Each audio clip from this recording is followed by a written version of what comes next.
केसरिया बालम आओ हमारे देश।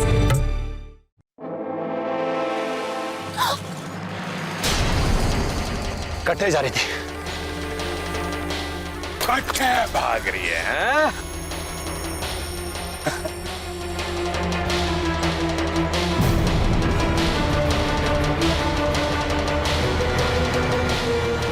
इस पे काकी साहब का कोई दोष नहीं।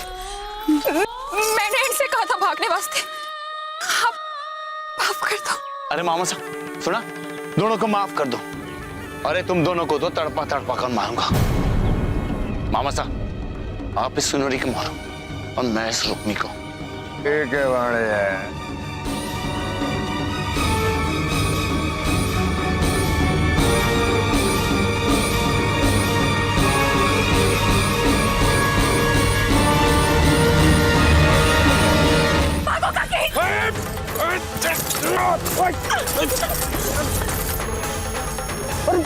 अरे भांजे भांजे, अरे भांजे काय हो गया? अरे काय हो गया? भांजे भांजे भांजे ले ले ले रुमाल ले भांजे ले लो। अरे भांजे कटे गई हो। अरे ठीक भागी है भांजे। चल चल चल चल।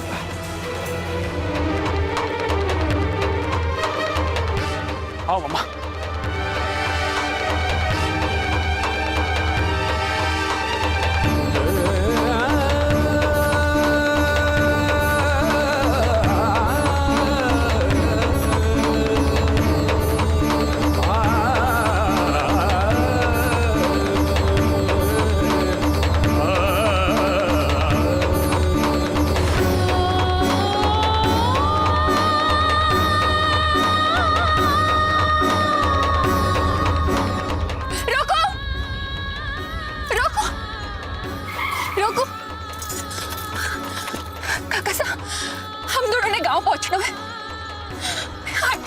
कोई गाड़ी भी ना आ रही है। बड़ी मेहरबानी होगी जी हम दोनों को गांव तक पहुंचा दो।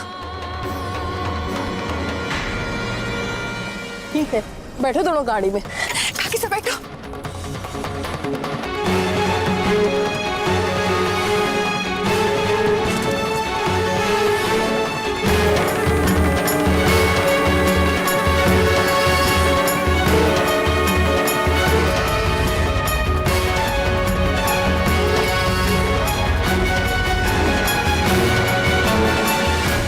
अरे मामा साहब जल्दी चलो, इसके पहले वो हवेली पहुंच जाए, हमें दोनों को मारना होगा। जल्दी चलो। चल चल।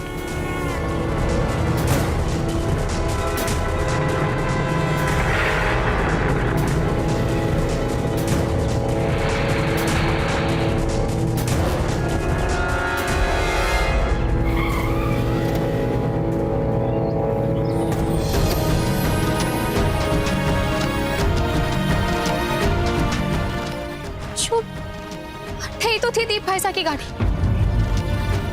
कट्ठे गई। कहीं ऐसा तो नहीं है कि दीप सिंह ने हमें यहाँ आते हुए देख लिया हो और उस समय रुक्मी भी कहीं आसपास ही हो सके? आशु, हमें रुक्मी को यहीं ढूंढना होगा। हम उस कच्चे रास्ते से चलते हैं।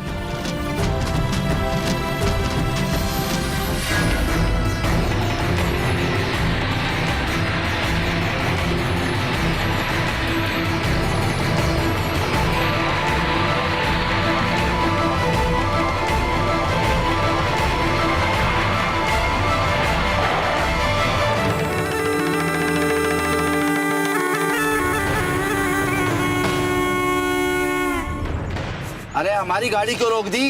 क्या चाहिए आपको? हमारे फार्म से 2 औरतें चोरी करके भाग चुकी है।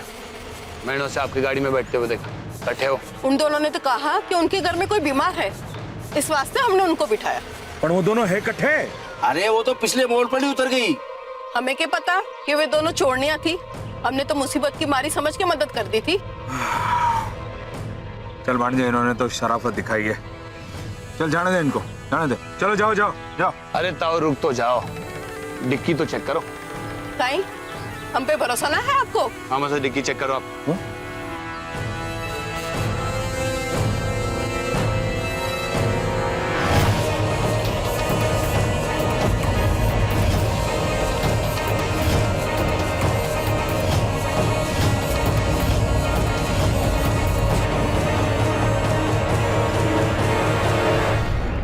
भाणजे में बोलियो तो ना, शरीफ लोग हैं, कुछ बेचने जा रहे हैं। चल छोड़ दे, जाने दे, चल चल चल जाओ तो जाओ भाई लोग जाओ। बीच रास्ते में उतर के हमें चप मार दी गई। चल चल के ढूंढते हैं भाणजे, आजा। कोई फायदा ना है मामा सा, वो सुनहरी है उसके साथ, ढूंढ के कोई फायदा ना मिलेगी हमें। तब क्या करें भाणजे? हवेली चलते हैं और कोई नई प्लानिंग करते हैं ताकि उन दोनों पर किसी को भरोसा ना हो। चलो। ठीक है भाई, चल। आप क्या कह रही हैं जिज्जी? मारी तो कुछ समझ में ना आ रही है। भला रसाल कहीं जावेगी रुक्मी से मिलने? रसाल थारे को बेवकूफ बना रही। उसने तो पहले ही फोन पर रुक्मी से मिलने की जगह तय कर ली थी। वो तो हमारे को शक हो गया, इसलिए उसने मंदिर जाने का बहाना बनाया, वरना कटे गायब हो जाती वो। अरे जब उसे मंदिर ही जाना था तो वो हमारे साथ लौट कर क्यों ना आई? नाना जिज्जी, वो मंदिर ही गई है, वो जरूर परिक्रमा कर रही होवेगी, आपने ध्यान से ना देखा होवेगा जिज्जी। अरे तो देखने की बात कर रही है? मैंने मंदिर में इतनी परिक्रमा की है कि भगवान वास्ते करती तो वो भी हमारे को मिल जाते, पर थारी नींदनी ना मिली। मैंने तो उसे फोन भी लगाया था और हमारा फोन भी ना उठायो। जिज्जी, मारा तो दिमाग ही ना काम कर रही हो है। जब रुक्मिणी ने खुद यश के साथ जाने की चिट्ठी लिखकर भेज दियो है, तब रसाल कहीं उस मनहूस से संपर्क करना चाहे है, मारे को तो समझ ना आवे। तो अच्छी तरह से जाने हैं कि वो किस वास्ते कर रही है। तू ना जाने है कि रसाल की चाहे जिज्जी? वो तो अपनी बहन रुक्मी को इंसाफ दिलाने की बातें आज भी करती है थारे छोरे से। ये पता कि वो रणवीर से कोई मोटी सी रकम लेके अपनी जीजी रुक्मी को दे दे, और एक तू है कि अपनी बींदनी की माला जपे जा रही। आखिर है तो दोनों दरिद्र घर की छोरियां। पता नहीं दोनों मिलकर तारे बेटे के लिए क्या साजिश रच रही हो।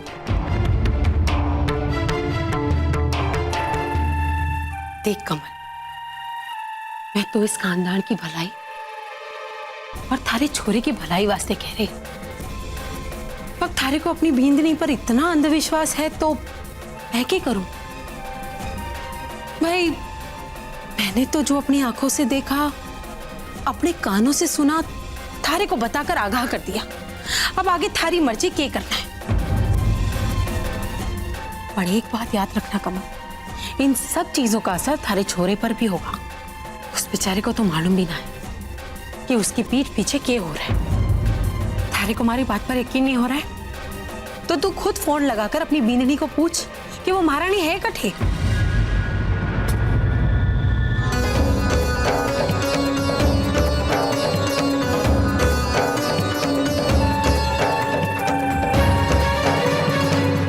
परेशान मत हो, दीप जरूर रुक्मी को कहीं और लेकर गया होगा। हम शायद उसकी गाड़ी तक पहुंच जाएंगे। Come on.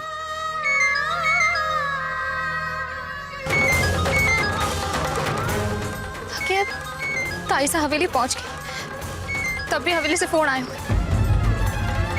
पता नहीं अब हवेली में क्या हंगामा किया है उन्होंने। रसाल, तुम बात कर लो और कहो कि तुम अभी भी मंदिर में ही हो।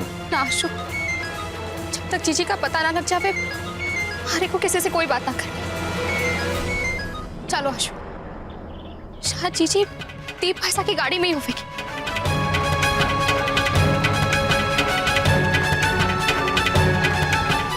हमारा फोन भी ना लियो रसाल ने। अरे जब वो हमारे को चकमा दे सके तो थारा फोन ना उठाकर उसने कौन सी नई बात कर दी? इस वक्त तो अपनी जीजी के साथ होगी तो थारा फोन कहीं उठाएगी? क्या करूं जीजी? रसाल ऐसो क्यों कर रही है? अरे कमल, उस रसाल ने ऐसा पहली बार थोड़ा ही ना किया है। याद है पिछली बार जब रुक्मी सवेली को छोड़कर चली गई थी, तब रसाल ने रणवीर को खुद मना कर रुक्मी को इस हवेली में वापस लेकर आई थी। और क्या बहाना बनाया था कि अगर गांव वालों को यह बात मालूम पड़ गई कि रुक्मी के पेट में यश का बच्चा है तो उसके माँ बापू की इज्जत चली जाएगी। पता ना, दोनों बहनें मिलकर इस बार थारे छोरे के लिए कौन सी साजिश रच रही होंगी। ना जीजी, इस बार मैं चुप ना रहूंगी। अगर ये दोनों छोरियां हमारे छोरे के खिलाफ चाल चल रही हैं, तो मैं भी इन्हें ऐसा ना करने दूंगी। मैं अभी फोन करती हूँ रणबीर ने। चलो, अब ये चिंगारी आग लगा ही देवेगी।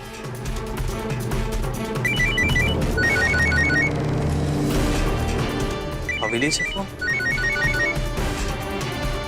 हेलो। रणबीर, बस बहुत हो गया अब। हर बात की कोई हद होवे है। रसाल को कोई हक ना है जो वो कर रही है। क्या बात है माँ साहब, क्या किया रसाल ने? थारी बींदनी मंदिर का बहाना करके उस मनहूस रुक्मिणी को मिलने गई है। नहीं माँ साहब, ऐसा नहीं हो सकता। वो रुक्मी से मिलने क्यों जाएगी? क्यों छोरे? हैं? कहीं तू जानबूझकर अपनी आंखें बंद करना चाहे?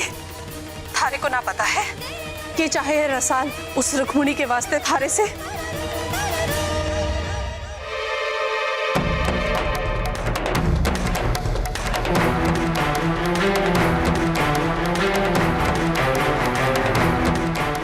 कमी की है तूने रसाल वास्ते।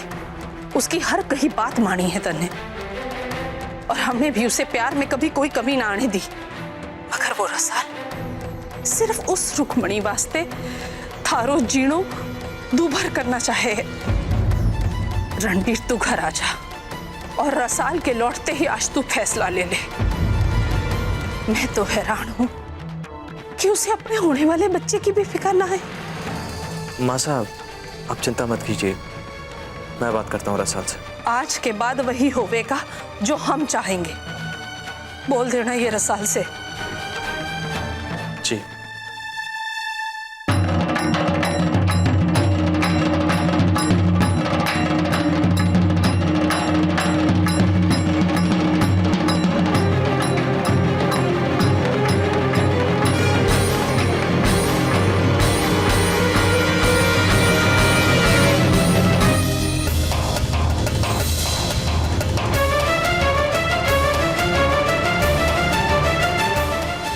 ना पता है कि चाहे रसाल उस रुक्मिणी के वास्ते थारे से। जब तक आप रुक्मी जीजी ने उनको अधिकार ना दे दिए, हमारे और आपके बीच में कोई रिश्ता नहीं। अब रुक्मी से मिलने के लिए रसाल मंदिर से सीधा यश के घर ही गई होगी।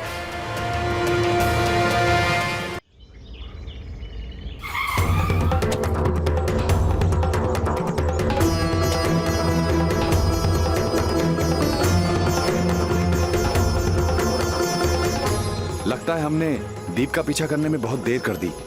अब रुक्मी को कहाँ ढूंढेंगे? आगे अब मैं अपनी जीजी ने कभी ना देख पाऊंगी। जरूर दीप फैसला ने मारे जीजी को। नहीं रसाल, अगर दीप को मारना ही होता तो उसे तहखाने में बंद करके नहीं रखता। हाँ, उसने जगह जरूर बदल दी है, लेकिन वो उसे मार नहीं सकता। पर ये तो कैसे कह सके आशु? रसाल, पहले तुम चुप हो जाओ और मेरी बात ध्यान से सुनो। आज तक तुम्हारे और रणवीर के बीच दरार पैदा करने के लिए दीप सिंह ने रुक्मी से वो सब कुछ करवाया,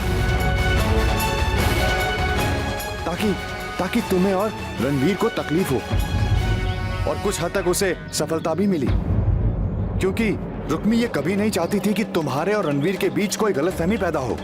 अब हमें दीप पर और भी कड़ी नजर रखनी होगी, ताकि सबसे पहले हम रुक्मी को उसके चंगुल से निकालें। मैं तुम्हें हवेली के आसपास छोड़ देता हूं, तुम हवेली का हालचाल संभालो। और हाँ रसाल, तुम अपने आप को इतना स्ट्रेस मत दिया करो। तुम्हें पता है ना, तुम मां बनने वाली हो। रुक्मी को कुछ नहीं होगा, मेरी बात पर भरोसा है ना? चलो।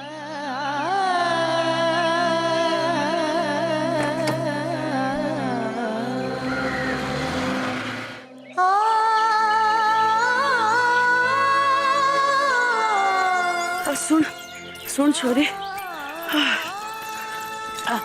अब अठे दीप सिंह ना पहुंच सके। हाँ, पर हवेली जाते समय सावधान रहना, नहीं तो फिर से दीप सिंह अगवा करेगा थारे को। ना काकी सा, मैं हवेली ना जाने वाली हूँ। पर वट्ठे थारी बहन परेशान हो रही होवेगी थारे वास्ते।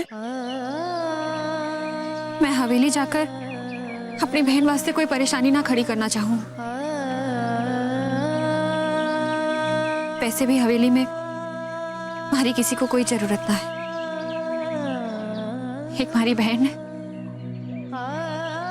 उसकी खुशी में कोई विघ्न न डालना चाहूँ मैं। देख रुक्मी, मारे को तो शहर जानो है। इस दीप सिंह ने बड़ी रकम देने को क्यों थो, पर अब अटे शहर में जाके नौकरी करके अपना गुजारा कर लूंगी। मैं चालू हूँ, अपनो ख्याल रखना हूँ। काकी सा, आपको हमारी वजह से दीप सिंह से रुपया ना मिले हुए, आप ये कंगन रख लो। शहर जाकर इन्हें बेच देना, आप लोग घने रुपए मिल जाएंगे। क्यों छोरी, मारे माथे कोई पुण्य ना लगना देना चाहे तो? हाँ, जो तारे को छोरी कहने के बाद भी मारा हाथ में आपड़ो कराई सुनी करके ये कंगन रख रही है ना छोरी। ना काकी सा, आप हमारे को गलत ना समझो। चाहे आप ना होती तो मैं न जाने कब तक उस तहखाने में बंद पड़ी रहती। और तू ना होती तो रकम के वास्ते हमारे से जीवन में कितनो बड़ो पाप हो जातो। मन्ने के पतो थो, जिसकी रखवाली करने दीप सिंह ने मारे को यहाँ रखो है, वो हमारी छोरी निकलेगी।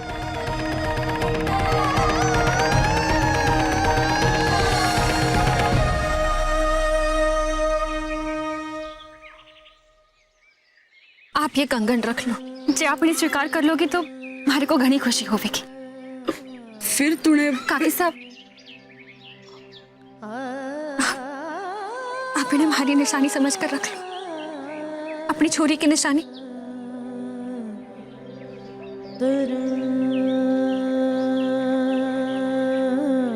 काकी साहब, जीवन में हमारे को बहुत निराशा मिली है, आप हमारे को निराश न करो।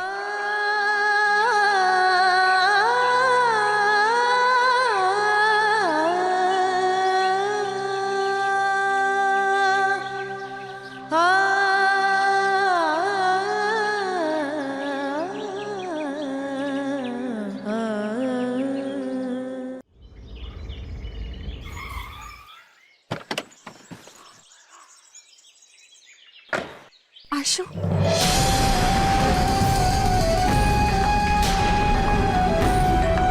रुक्मी,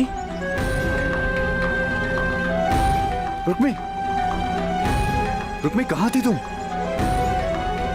तुम्हें पता है हमने तुम्हें कहाँ कहाँ नहीं ढूंढा। तुम्हें ढूंढने के लिए रसाल भी मेरे साथ थी। आई एम सो हैप्पी कि तुम ठीक हो।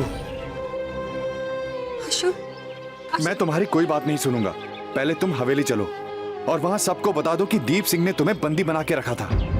और ये बात रसाल को भी मालूम है तुम्हारी लिखी चिट्ठी की वजह से, लेकिन तुम्हारी सलामती की वजह से वो चुप रही। चलो हवेली। ना आशु, मैं हवेली ना जाना चाहूं, कभी ना। कभी नहीं? और रसाल को तुम्हारी फिक्र है वो? उसी वास्ते तो तुम्हारे पास आई हूं आशु। पारे को रसाल से बहुत जरूरी बात करनी है। तो अभी उसे फोन करके अठे बुला ले। ठीक है। रुक्मी, तुम बहुत थकी और कमजोर लग रही हो। पहले अंदर चलकर थोड़ी देर आराम कर लो, फिर रसाल भी आ जाएगी। ठीक है?